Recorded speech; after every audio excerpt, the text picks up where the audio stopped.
issue of chapter inventories, uh, the main function or the creation myth for the data that we were just reviewing on Quan is for the enable map. Right. And that I think that uh, we've been discussing some interesting improvements to it, but I think it's a fairly basic concept that there should be a map of available enable chapters. People should be able to say who's near me and find a local group that they can get service from or affiliate with. So that's one function of this whole process. But it's of no use if the map is full of inactive chapters, which is why we go through this process. What we've never done and have always wished we could do, and maybe you can figure out how to do it, is on some kind of a regular cadence, query these chapters and get responses of the sort you were just saying. Are you doing hands? How have people approached you? Who are you collaborating with, and so on? Hmm. Hmm. If that is yoked to, for example, in order to stay on the enable map, we need answers to these questions, we might actually get responses. Um, but surveys are spectacularly ineffective in Hmm. Enable, and I've found in other groups that I'm associated with. I don't know why, but people just don't like Hmm. doing them. And it's probably Hmm. because they get lots and lots of invitations for them. So finding Hmm. some way of structuring the whole process so that it is Hmm. another point I wanted to make, or a question I wanted to ask is, so you had to twist your kids' arms to do posting in social media. Hmm. Is it a good thing for them to do posting in social media, or were you just doing it to accommodate sort of the rules of the road? There's an interesting question to be asked about, what's tradition and what's really useful. I actually think it is useful. I think it's just for them, it's more like just reprioritization of Yeah. needs and asks. They do all sorts of things for our robotics team that it was just I think they did it without questioning me, which probably isn't a good thing. They should always question, I think. But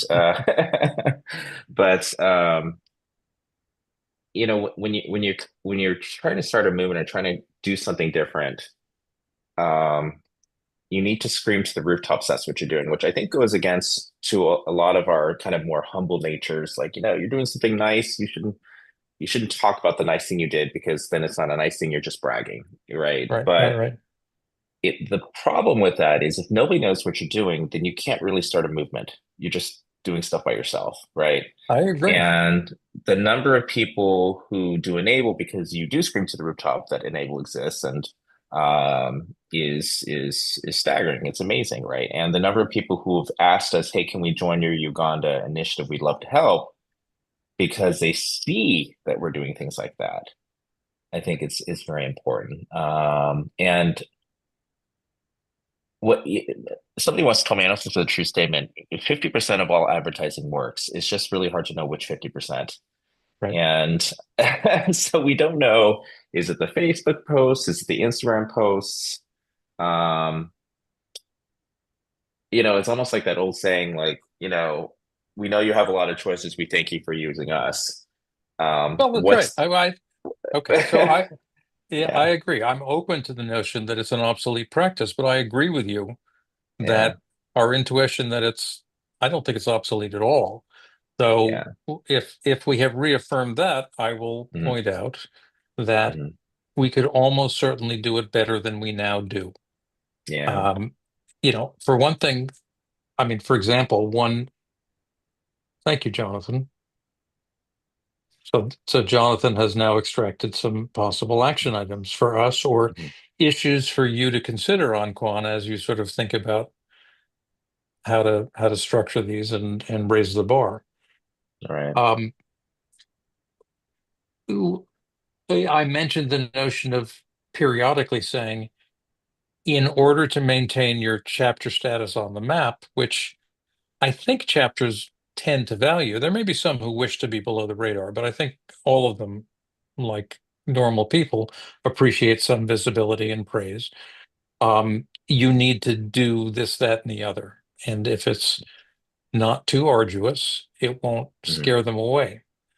We also have badges, right? Hmm. That's a stick approach, but we also have carrots available. We have a badging Hmm. system which works and Jonathan maintains, and that's a way of, for example, celebrating chapters or Hmm. individuals for their activities. So Hmm. we have these infrastructures, and they each sort of do they each approximate something that could almost be certainly be done more systematically. Super interesting. Um, Sarah, you were saying earlier that you said there was a certain percentage of people who would answer your email, and if you added a survey, it was an even lower amount. Did I hear that Like, correctly? yes, like drastically lower. Yeah, Like extremely low response rate. Yeah. interesting. Um, Here, I have a different question that's related. What's our churn rate? Like, we create people create chapters and inevitably they lose interest or life gets busy or they're high school students and have graduated and nobody's taking over for them. So the question is like there was a lot of red on that previous spreadsheet, which I expect, honestly, for a volunteer organization. And it spans many years now, so it's not surprising that Sure, spreadsheet. sure, sure. It would be interesting to know what our churn rate is. Like we create X amount of chapters a year and we lose X amount of chapters a year. Is it like a Netflix subscription where, Netflix loses 3% a year and they gain 3% a year or something like that? That'd be kind of an interesting. I'm not asking anyone in particular, but I think that'd be kind of an interesting number to know. And then it does raise the question, um, our current approval rate for chapters it's a pretty low point of entry, which I think is good. Um, to maintain chapter status, do you have to do anything specific? And Jonathan raised a point. Should it just be social media? We care if you've made a certain amount of hands a year to maintain your chapter status. Um,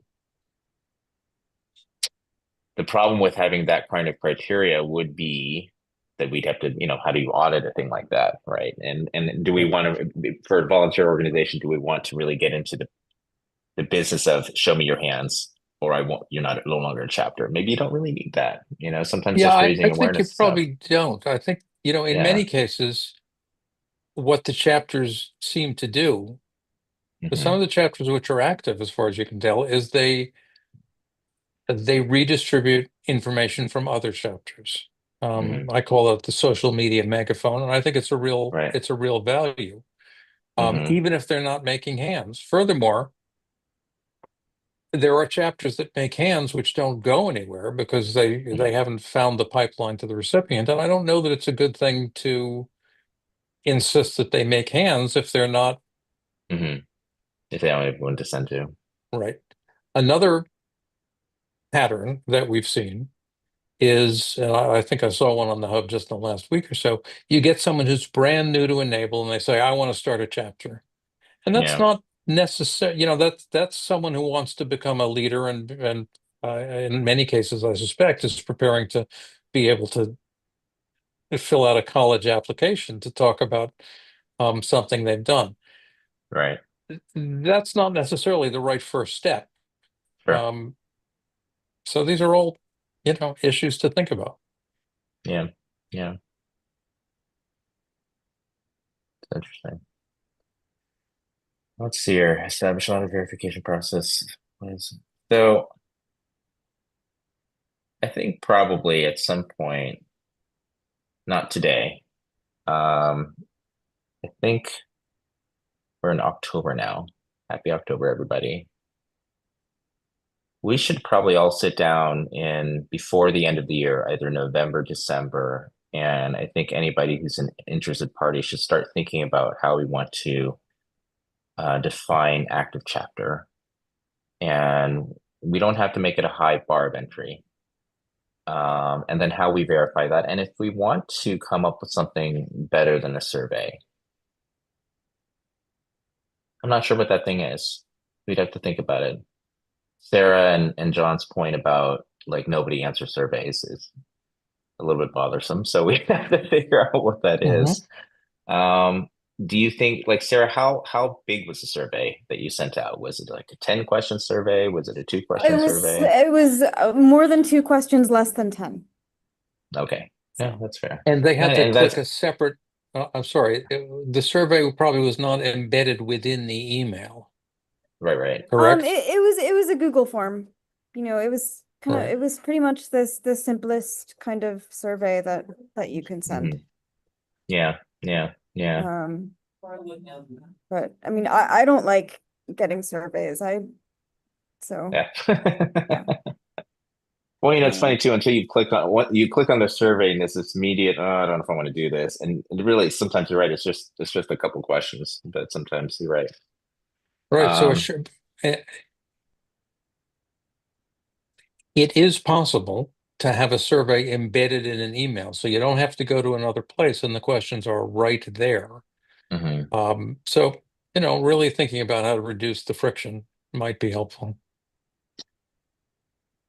One further thing I'd like to even expand on a little bit more Mhm. is what we can do about like administrative volunteer needs. So like Mhm. this is a good example of we have all the contact information, and if we're sending them an email, could we have 8 volunteers that take 10 chapters each and attempt to give a phone call if they don't respond to the email?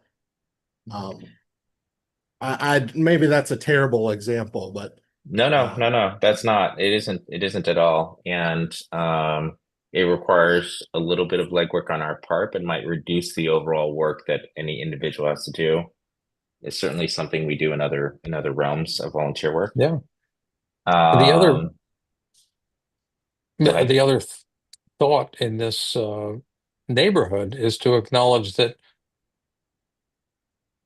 right now there are AI services that claim to be able to automate and do this kind of thing. And a year from now, there will probably be ones that can actually automate and do it. Hmm. Um,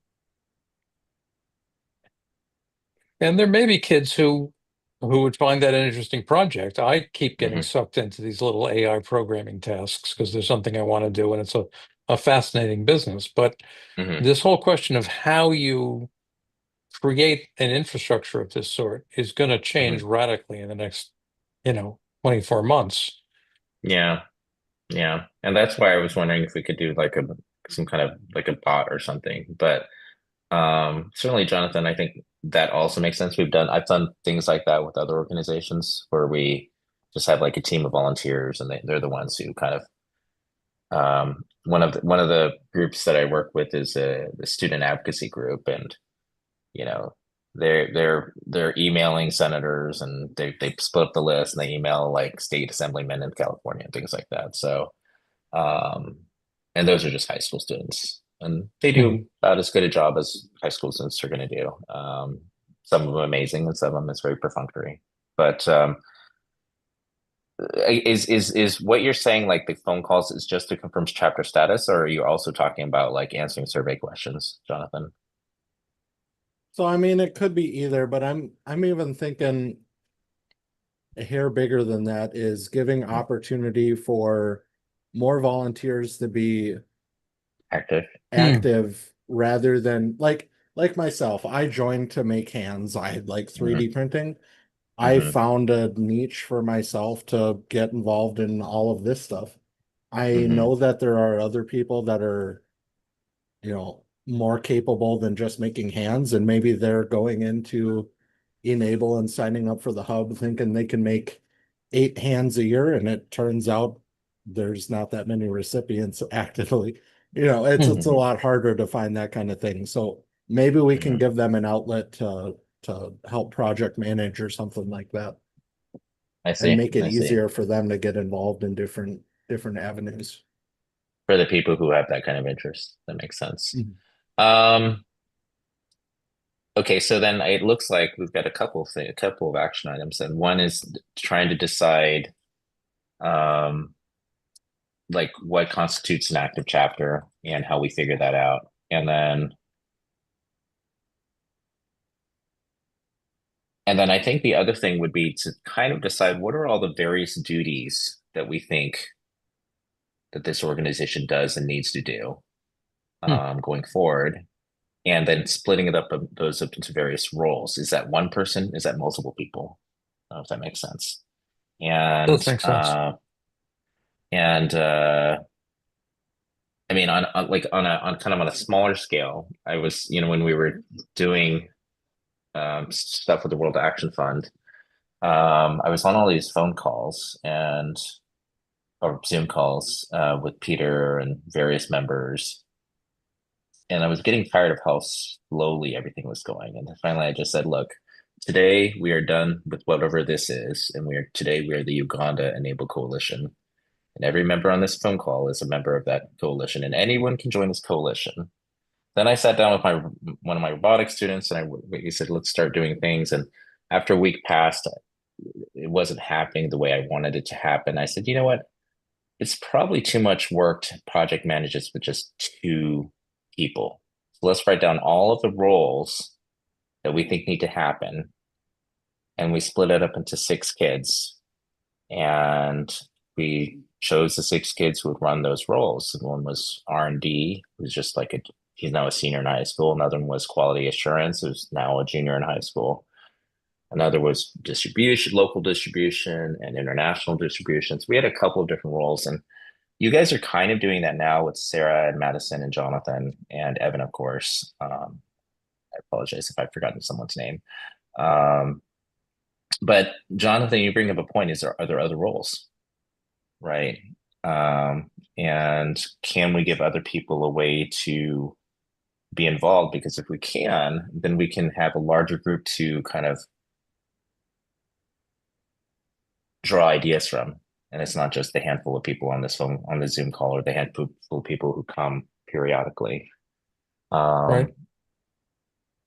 I can add a little bit to that. Sure. I have had experience of another organization called Arogya Seva. It's an Indian organization that brings medical doctors, typically of Indian descent, who then go back to India and do volunteer work. And the organizer of that said, the key to our success is that we have structured tasks that people can do if they have 10 minutes to contribute, or an hour to contribute, or a month to contribute, or a week to contribute, in which case they go to India. And that means that you sort of get your hooks into people and they get engaged and they get a feeling for it without a big barrier to entry. It means you need sort of a task bank and a way of tracking it. But he found it was very effective for ultimately being able to bring, half a dozen doctors to India several times a year, because it created a pipeline for nurturing MVPs, if you will.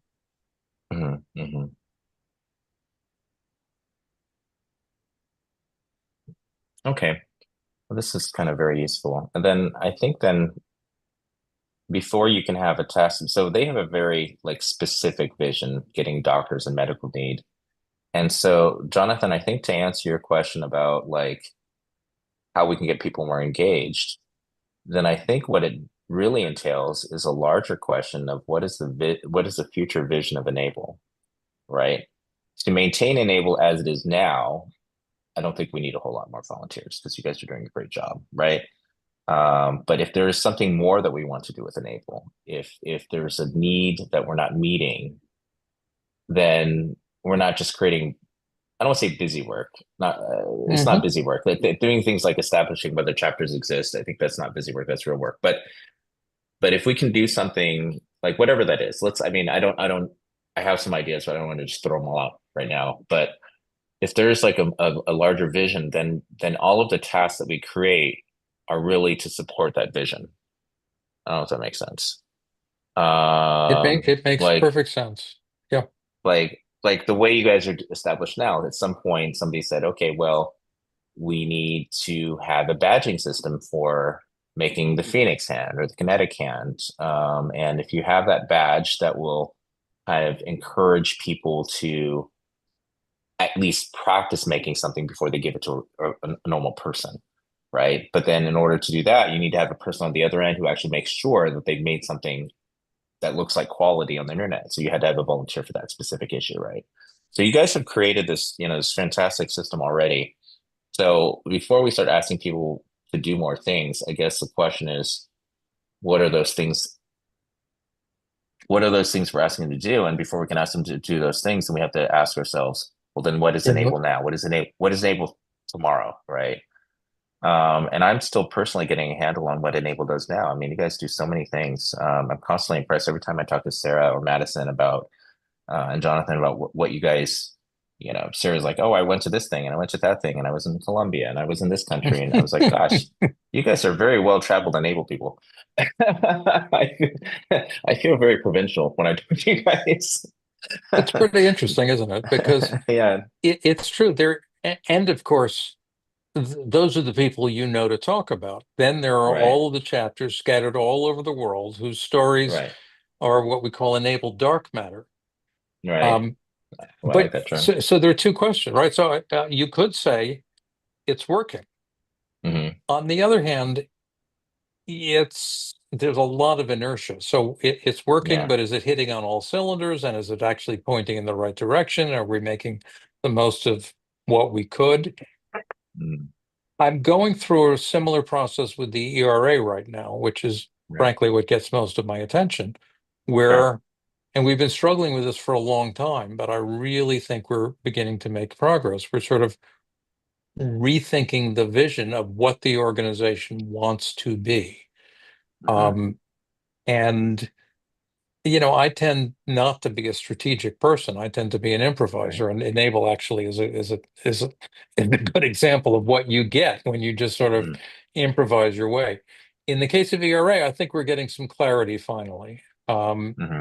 And so I do believe the process can work. And you've sketched what needs to happen, right? It's to say, Yeah. look, given all of this, what niche do we want to occupy in what world in the future? Right. And once you've identified that, you can then talk about what are the essential steps to get there. And Hmm. by the way, what kinds of things are we currently doing that we can discontinue? Like, for example, the hub, which, not the hub, not the hub, the enable matching platform, which I think has not been taken offline, Right. but I think it's actually a distraction. It's a good example of a complicated machine that we invested a lot in, which didn't really work. Hmm. Because it's still there. I think there are people who go in there and they sort of get lost in the corridors of that system. Which Are you system are we familiar with the referring to right Enable now? matching platform? No, clearly not. That's What's not the it called? website Where enabling the is it? future? No, no, no. That's not it. And Jonathan, what's the status of um that big thing? Do you know? So I have not done anything with it. I know we do have, I think, one moderator. I can't remember the name. That has been trying to follow up with new cases submitted and make sure that they get matched with somebody or, missing pictures added. Um, so to rewind just a little bit, the matching platform, what do we call it? Web Central? Enable Web Central. Thank you. That's what I've been looking for. Let me And see if if you I can. go to I got a link. enableWebCentral.com, Hmm. you will, Well, and this is and a then you can log in on Con and work your way oh, through it. You'll find a very elaborate system. We had high hopes oh, for it, and Jeremy, who I guess you still haven't met, we should arrange that meeting. sure. Yeah. Jeremy basically said, "I've had enough," and we've managed to liberate him from his responsibilities. I hope he understands that we're paying him the respect he is due by leaving him alone. But in this case, I think it would be appropriate for him and you to at least get to meet each other and Hmm. and, Sure. um, and to review the status of Enable Web Central, because I frankly don't know. And Jonathan, do you know who is still our responsible party keeping an eye on things there? Oh, Rokaya Asabala. Wow. I've seen the name a bunch. I don't know if I've met them or not. What happens if you search for Enable Web Central on the hub? Is it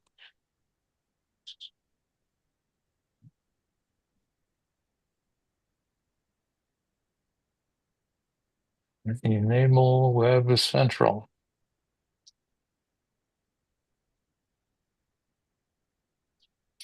So what's the difference? Like, did we just have the Web Central and then decided the hub was better? What's the history of that? So this is interesting. Yeah, Enable Web Central. Hmm.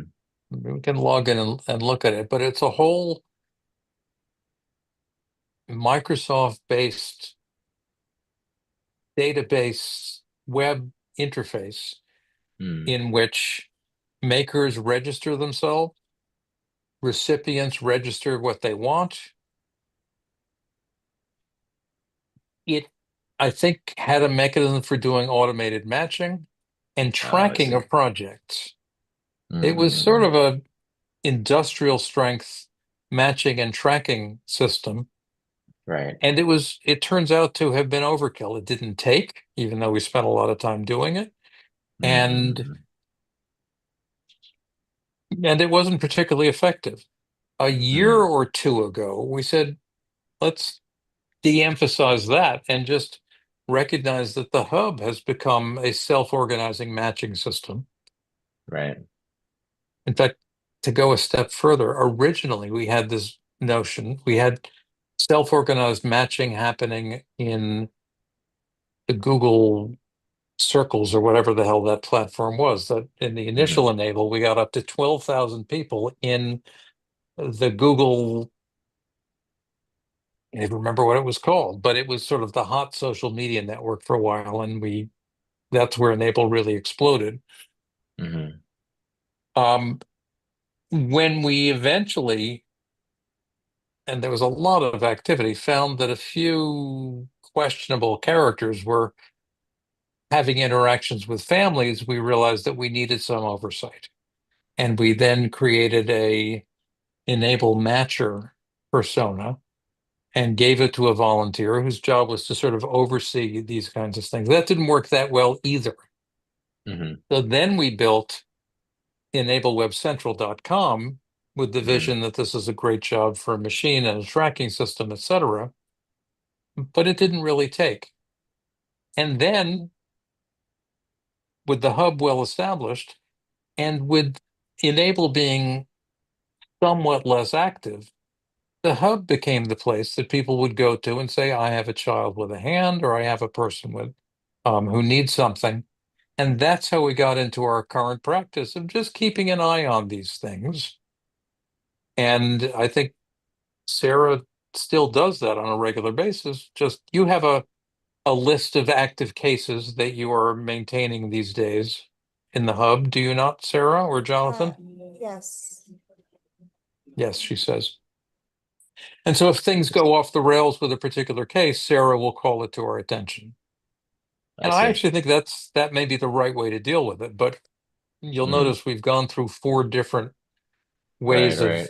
of this. Right. Sarah, is that an act of like a manual list that you keep? Like you see a case that comes up and you populate a spreadsheet with that or something? Is that what happens? Yeah. That's interesting. Sarah, just out of curiosity, how many active cases do we have in any given point? Like, and you don't have to answer that now. Just think I'm Um, just wondering. Like, so yeah, I haven't like gone through the whole hub to hmm. check Hmm. on, but I think probably the last 6 months, Hmm. I think uh 8 cases right now. So Oh, um 8 cases in the last 6 months. yeah. Okay, I see. Right. And those, those are a very specific subset of enabled cases. Those are the ones who have Hmm. used the hub to find each other. I think there Right. are lots more cases of people who use the map to find a chapter, and Hmm. what then happens is fairly invisible to us. Yeah, yeah, yeah, yeah. That's interesting.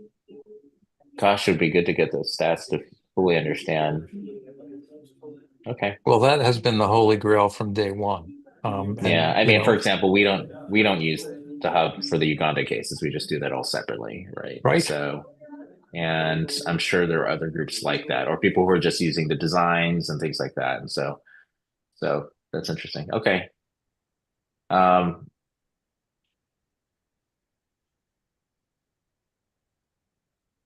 okay. I'll have to think about that because, like I said, I think people are reaching out, you're right, separately, and they're just trying to say, hey, I have a need for hand, or Yeah, I have a group with a need for hand. So I think that makes sense. The other problem too is it seems to me, and the developing nations are the ones with the greatest need. And our biggest difficulty is having someone like WAF or something on the other side who's very organized, right? that's We're right. working with this, I won't name the area. We're working with this one area.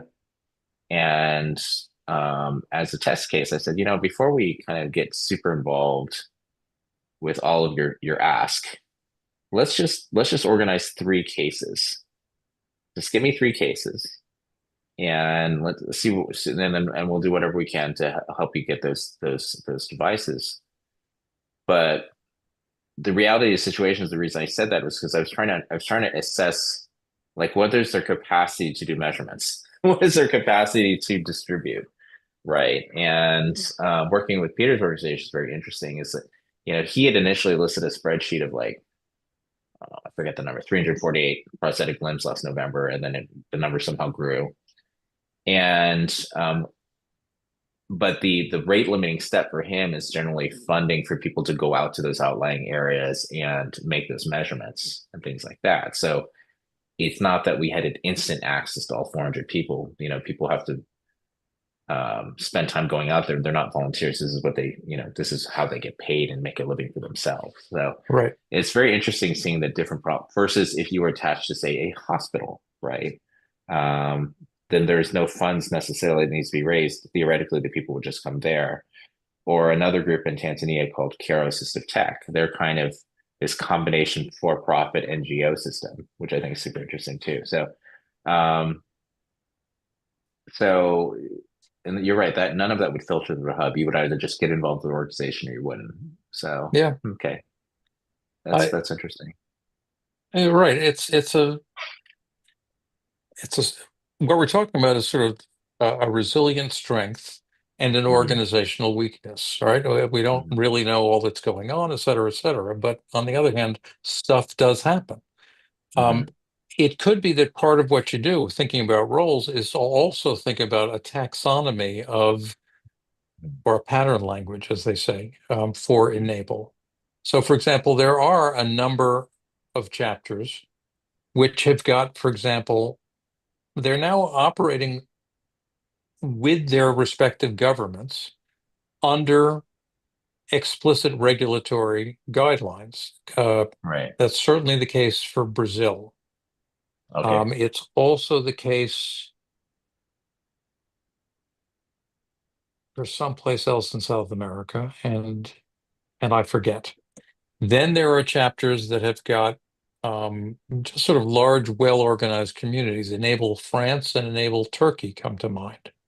Hmm. They have their own tracking systems, their own matching systems, uh, and they do a fair amount of volume. Getting them to report on what they're doing has not been easy, but nor have we really made a strong effort about it.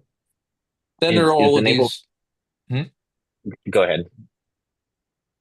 Well, right now I'm just sort of doing a breadth first survey of the patterns I'm aware of. There Yeah. are lots of high school chapters. Hmm. There's the subset of them which are first robotics chapters. There are more than just yours, but there have been Hmm. others in the past. Sure. Sure. Um,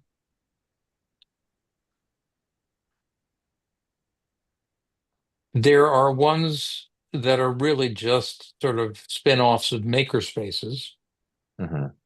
not of schools. Hmm. Those are the obvious patterns that come to mind. I'm guessing there are from 1 to 20 examples of each of the patterns that I just talked about. For sure.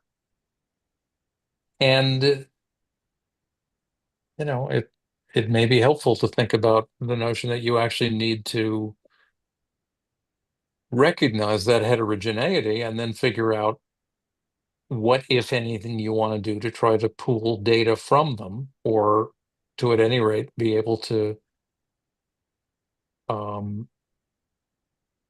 wrap your head around who we are serving. Mhm.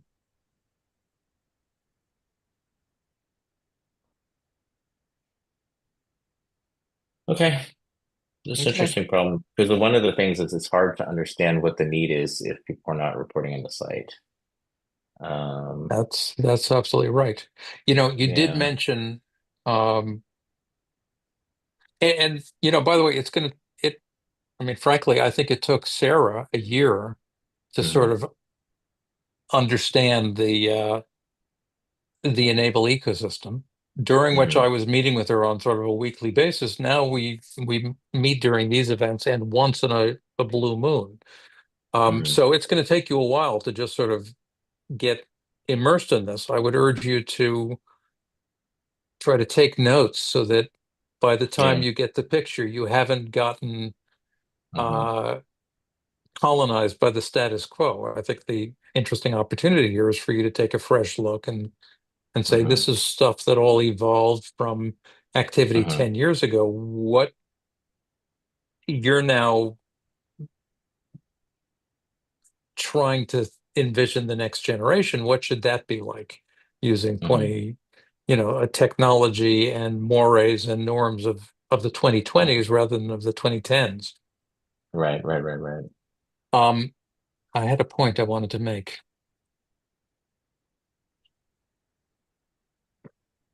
Ah, you said, who do we want to be? What is it we're really trying to get to? Mhm. And I'm not saying these are the right answers, but to me, these are the obvious answers, all right? Mhm. We're Mhm. still reaching a very small fraction of the people who could benefit from Yeah. enabled Yeah. devices. I agree. Um, Also, we are too narrowly focused on those really sexy mechanical hands, Yeah. and I think inadequately attending to real needs. Mhm. uh, with other adaptive devices, or even other devices that allow people to do more with their special limbs. Mhm. The example, especially in Uganda, my Mhm. guess is that a lot of those people, they have two important functions. And Right. as Peter has shown, there are a lot of people, even in one African country. But Mhm. one function is social acceptability. And there Right. they want something probably that people will not notice. That's Right. a big value. And Right. the other has to do with manipulation, I think often of brooms and hose. I have the sense that that's a real Mhm. use case. And a hand for Mhm. joining a shaft to an arm may not be Mhm. the right interface in this case. A good hand Mhm. adapter, I mean, a Mhm. good adapter that is attached to the hoe, Mhm. Mhm. like like the bicycle adapters we use, may be Mhm. an interesting case.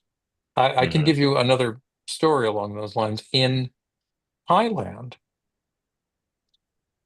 that's one of our hospital-based Mhm.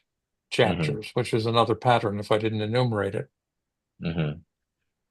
I was blown away by how often people engage in this gesture, and how the inability to engage in this gesture, they do it on saying hello, on saying goodbye, they do it on saying thank you, and they're very polite people.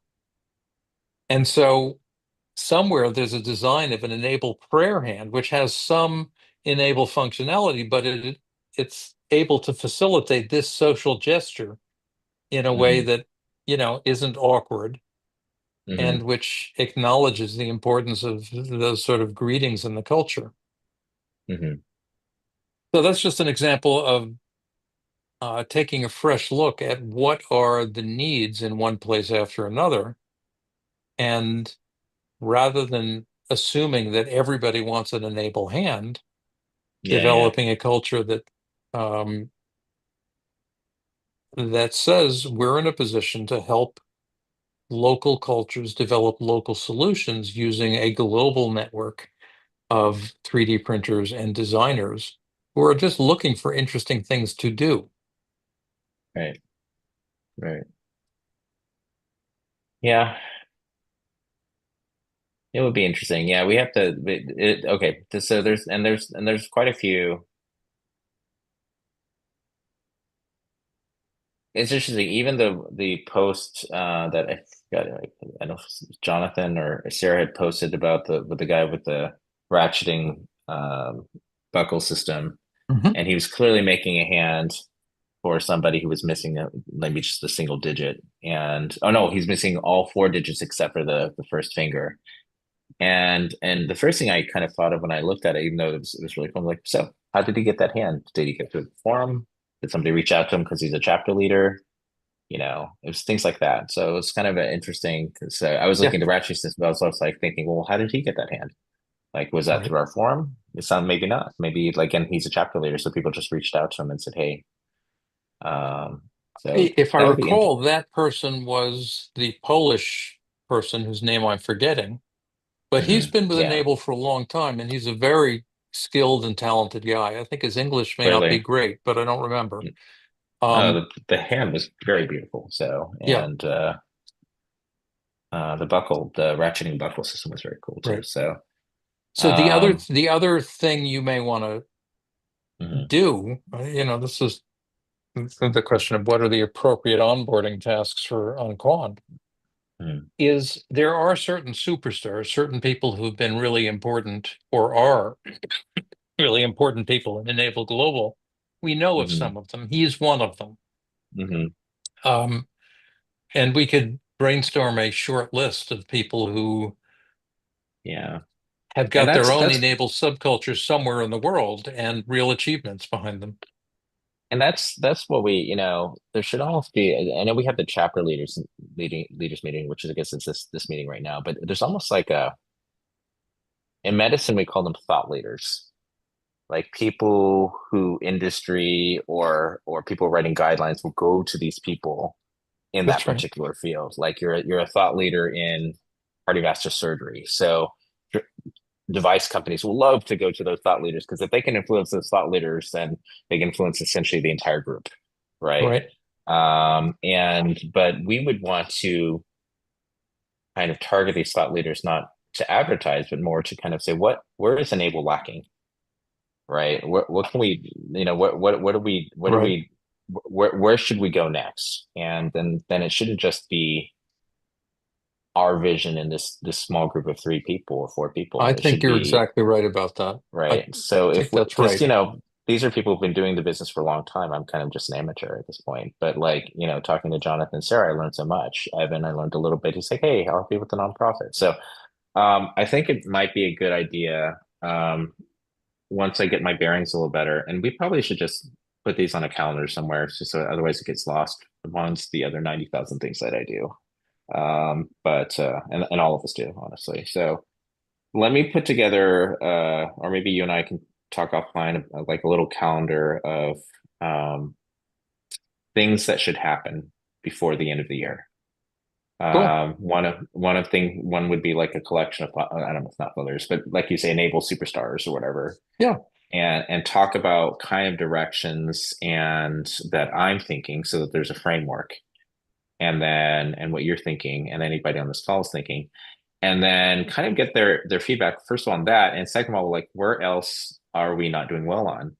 Like for example, I would love if, for example, we had a group of enable superstars who are specifically R&D type people, and We these have are the had that, people. Yeah, it sounds like you have, and that's good. And then but we they don't meet. now. Oh, okay. And they meet on and whatever the cadence is on a like a certain percentage basis. Like I don't know what that number is, right? Right. And then if we have them, we don't want to just have them. Why do they exist? Like what is their reason to like why do they exist? Like you know what I mean? Like and is there a specific ask we have of that group? Like maybe we want to make another NIOP arm, but one that's maybe not so complicated, right? I'm using the I NIOP would arm as an I would example. I would set your sights. I would come up with an easier win than But you, but but duplicating. you, but Yes, not the but I NIOP agree. I specifically. completely agree. We don't have a lot of examples of above elbow amputation prosthetics, and That's the correct. NIOP is gorgeous, but the problem is it's highly complicated, and it'd be hard to produce. Number one, number two, it's not clear to me. No, that's a whole other conversation. Anyway, my point is, and there are other people who are making designs like that are 3D printed and very customized. There's a whole company, if it's in Canada, that does something like that. But I guess Victoria what can Hand. we do? Yeah, exactly. And so yeah, that's right, the Victoria hand. And I think that's a gorgeous looking arm. I don't know what all goes into it, and it's probably patented, and we probably can't just take it. So, yeah, There's but the another. question, yeah, go ahead. I agree and endorse everything you're saying. It occurs to Yeah. me, I don't remember if I've given you this story, but Mm, uh, once upon a time there was e-NABLE, then there was the e-NABLE Community Foundation, hmm. then there was the Great Rift between the foundation and the community. Oh, Then there was the collapse of the e-NABLE Community Foundation, which passed all of its hand work on to Victoria Hand Foundation. And oh. so, and Victoria Hand Foundation predated e-NABLE and was a much more medically and institutionally organized enterprise than e-NABLE, which Hmm. was sort of Wild West and volunteers Hmm. and et cetera, et cetera. Hmm. So the hand that you've seen with Victoria Hand may well be descended from the e-NABLE lineage, Mm, but the ethic and the practice, and frankly, the medical expertise and the medical rigidity, it very hmm. much comes from a different tradition, which was not particularly compatible with the e-NABLE community. So that just a Mm, little background for you. Happy to go mm, into that in however much gruesome detail you want, but we have a history. mm, mm. Okay. That's why it rolled off your tongue so quickly. Got it. Victoria Hand Project. You know exactly what I'm talking about. Mhm. Okay. I think let me get my wits about me, and then we Okay, should sit down and talk about like a timeline for what needs to happen and when it should happen. right. As far as trying to understand better, um, or even create an appropriate like new vision. And of course, I always have thoughts, but like my thoughts are kind of like you, they're kind of improvised brainstorming, and then what I've seen work. But I think it's foolish in the highest to not kind of know what other thought leaders in the group would be thinking about. Like I what are think their that's asks? right. Yeah. So I mean, I'm sure they had thoughts. If like I wish we had more. They may even not know how to do it, but they may say, I wish we had more of X. Like if that Yeah. happened, then my very productive enabled life would be even more productive.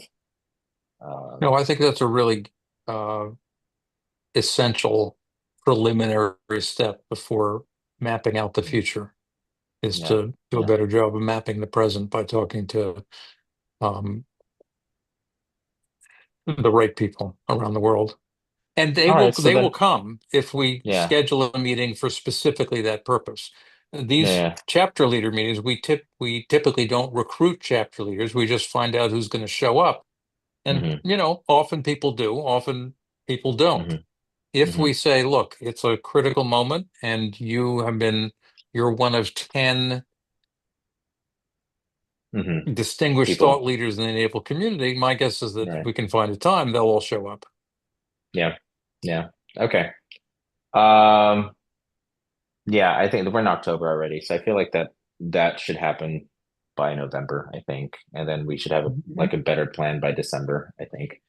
Um, if I didn't have a full-time job like all of us do, I think I probably could do all of this sooner. So Right. Well, that's another question yeah. to consider, right? In Hmm. ERA, Hmm.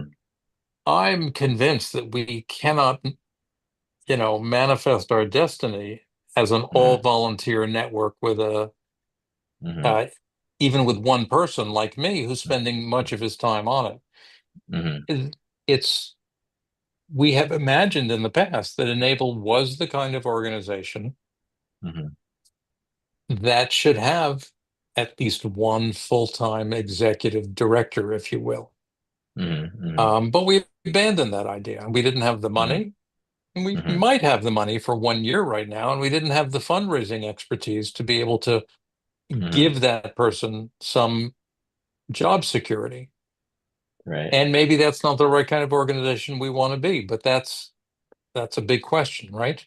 Yeah. Is this something Mhm. you want to squeeze in between your other many professional and volunteer activities? Right. Or is it something you want to, or is your time best invested in creating a structure that would allow us to get funding Mhm. to have someone keeping the lights on and the activities rolling in a Mhm. more systematic way than volunteer Jonathan, part-time Sarah, part-time Madison, Mhm. and sporadic me and you Mhm. are able to do? Mhm. Just a question. And I really don't know the answer. Yep. Yep. No, it's a fair point. Most organizations, after a certain point, they do start paying somebody to do that kind of work. But we'll see.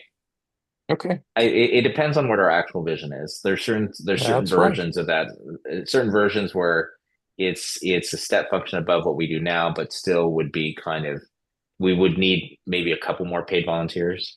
No volunteers, a couple more paid people. Hmm. But depending on what it is we're asking them to do. Right. Um, so okay, I think Okay, you've given me some food for thought, and we'll come back to it. that's great. That's great. Okay. Um, I think we've covered a lot of ground. Hmm. You have a lot to draw from, but it's like, Hmm. it, but it will also be like drinking from a fire hose. So I think this kind of periodic Hmm. widening of the horizon Hmm. is a good process. And there's no particular rush. I'm really delighted that you're getting Hmm. more involved, not being scared away. So Hmm. I don't want to burn you out either. Oh no, sorry, we're good. All right, sir. I Oh, have to head out. Thank you, okay. everybody. Thank you, Jonathan. Thank you, Sarah. Yeah.